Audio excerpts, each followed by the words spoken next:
সে আওয়ামী লীগের কোনো নেতাহীন ছিল না, কারণ আওয়ামী লীগ থেকে সে নির্যাতিত হয়েছে বারবার।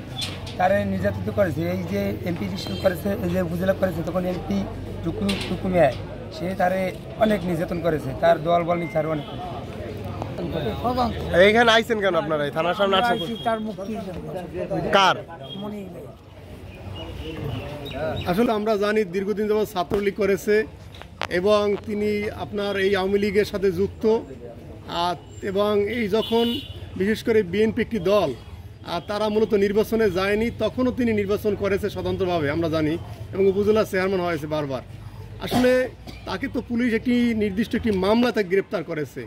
সেক্ষেত্রে আপনারা এখানে থানার সামনে এসে বের করার মূল কারণটা কি?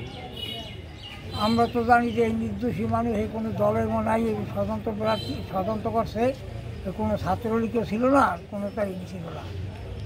আমরা তো জানি এই